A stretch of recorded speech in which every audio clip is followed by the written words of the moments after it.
ఏపీలో వన మహోత్సవం కార్యక్రమాన్ని సీఎం చంద్రబాబు ప్రారంభించారు. ప్రపంచ పర్యావరణ దినోత్సవం సందర్భంగా రాజధాని అమరావతి పరిధిలో అనంతవరం ఏడీసీఎల్ పార్కులో డిప్యూటీ సీఎం పవన్ కళ్యాణ్ తో కలిసి వన మహోత్సవంలో పాల్గొన్నారు. ఈ సందర్భంగా చంద్రబాబు, పవన్, మంత్రి నారాయణ మొక్కలు నాటారు. అనంతరం పర్యావరణ పరిరక్షణపై కాలుష్య నియంత్రణ మండలి ఏర్పాటు చేసిన స్టాళ్లను వారు పరిశీలించారు.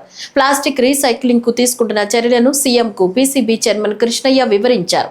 ఈ అంశంలో శాఖల మధ్య సమన్వయం అవసరమని ముఖ్యమంత్రి సూచించారు. రీసైక్లింగ్ పై ప్రత్యేక పాలసీ తీసుకురావాలని ఆదేశించారు. ప్రతి 15 రోజులకు ఒకసారి ఈ విధానంపై నివేదించాలన్నారు. రీసైక్లింగ్ పై 3 ప్రాంతాల్లో ఎగ్జిబిషన్లు పెట్టాలని సీఎం సూచించారు. మొబైల్ వాహనం ద్వారా కళాశాల విద్యార్థులకు అవగాహన కల్పించాలని ఆదేశించారు. ఈ రోజు ఇక్కడ ఒక విషయం ఆలోచిస్తే, నేను చిన్నప్పుడు హై స్కూల్ కు పోయేవాడిని. మా ఊరు నుంచి 6 కిలోమీటర్లు నడవాలి, కొన్ని రోజులు సైకిల్లో పోయేవాడిని. మా ఊర్లో ఒక ఆయన సోషల్ యాక్టివిస్ట్ ఉండేవాడు, కేశవయ్య నాయుడు గారిని.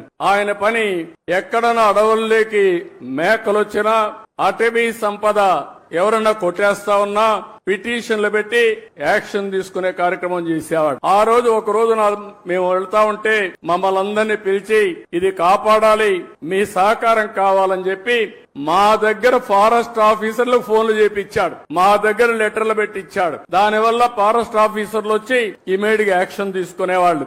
అంటే ఒక పర్యావరణాన్ని కాపాడడం కోసం విద్యార్థుల్లో స్ఫూర్తి నింపిన వ్యక్తి కేశవయ్య నాయుడు.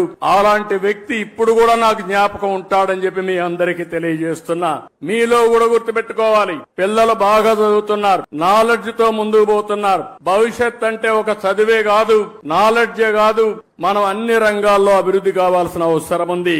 ఈ రోజు ప్లాస్టిక్ ఉంది, చాలా ప్రమాదకరం. నిన్నే మా కృష్ణయ్య గారు ఒక ఆర్టికల్ రాశాడు, చూశాను. అడవుల్లో ఉండే ఏనుగులు కూడా ప్లాస్టిక్ తిని చనిపోతే దాన్ని పోస్ట్ మార్టం చేస్తే కొన్ని కేజీలు ప్లాస్టిక్ పేరుకుపోయింది. అంటే ఎంత ప్రమాదం మీరు ఆలోచించండి. ఈ రోజు మనం తినే తిండి కూడా ప్లాస్టిక్ అంతా ఉపయోగించిన తిండి మనం తింటున్నాం. మన పొలాలకేసి అవి అదే విధంగా తయారయ్యే పరిస్థితి వచ్చింది.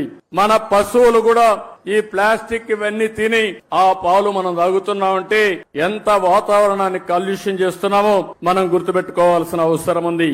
అందుకే ఈ ప్రభుత్వం స్పష్టంగా స్వచ్ఛ ఆంధ్రప్రదేశ్ 3వ శనివారం నిర్వహిస్తున్నాం. నేను ఒకటే మీకు హామీ ఇస్తున్నా, రాష్ట్రంలో ఎక్కడ కూడా చెత్త కాదు, చెత్త నుంచి సంపద సృష్టించే అవకాశం మనకుందని చెప్పి కూడా నిరూపిస్తామని మరొక్కసారి మీ అందరికీ విజ్ఞప్తి చేస్తున్నాను. అందుకే ఈ రోజు చూస్తే గుంటూరులో మీరు చూస్తున్నారు, చెత్త నుంచి ఎనర్జీ కరెంట్ ఉత్పత్తి చేసే ప్లాంట్ పెట్టాం, విశాఖపట్నంలో పెట్టాం.